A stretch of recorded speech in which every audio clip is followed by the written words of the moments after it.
नमस्कार मु आरके आपण देखुचंती आयुर्वेदिक लाइफ ओडिया।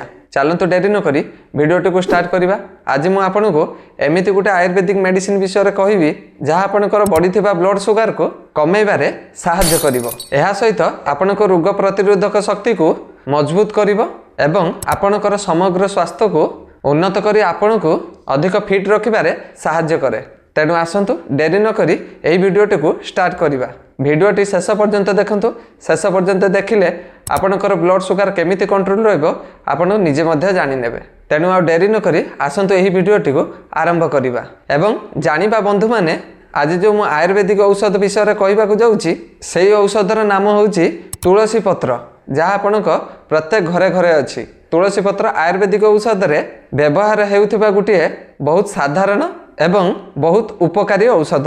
आपण माने समस्त जानिछंती जे तुलसी पत्र रे एंटी इन्फ्लेमेटरी थाए एवं तुलसी पत्र आपणक रोग प्रतिरोधक शक्ति को बढ़ाइबारे साहाय्य करे। एही कारणरू जदि हमको ठंडा काश किंबा ज्वर एपरी कौन से समस्या हुए सेतेबेले हमको तुलसी पत्रर पानी पीबा को दिया जाए, जहाँ द्वारा आमे अनेक लाभ मध्य पाई थाउ।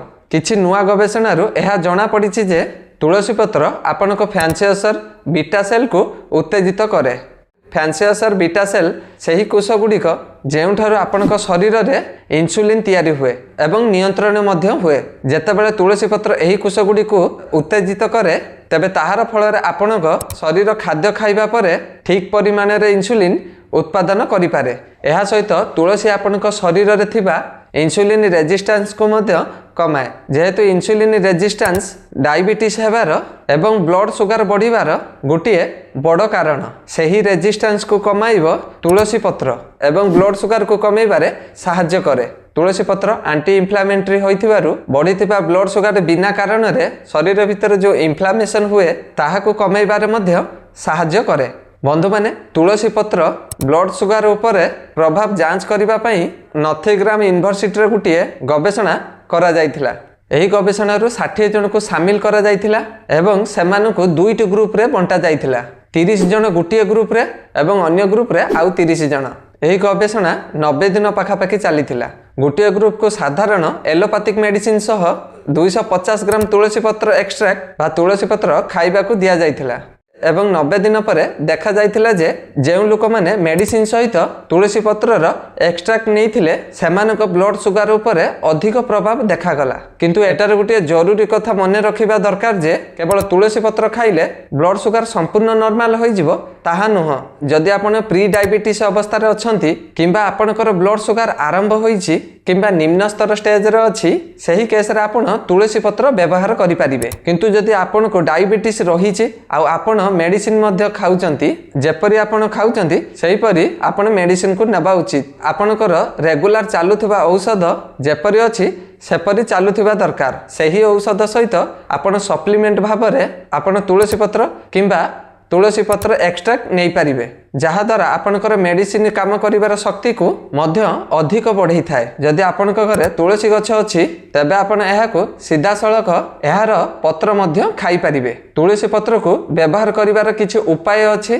जेमिति प्रथम उपायटी हेउची जदि आपणक घरे तुलसी गछ अछि सकाळु तुली एहाको खाली पेटरे 4टी खांतु आउ नॉर्मल पानी बा साधा पानी मध्य पी पारिबे। आमर द्वितीय उपायटी हेउची 4-5टी तुलसी पत्र नहीं एहाको पानी रे पकांतु एवं 2 ରୁ 3 मिनिट पर्यंत एहाको गैस उपरे रखी लो फ्लेम करी एहाको फुटांतु।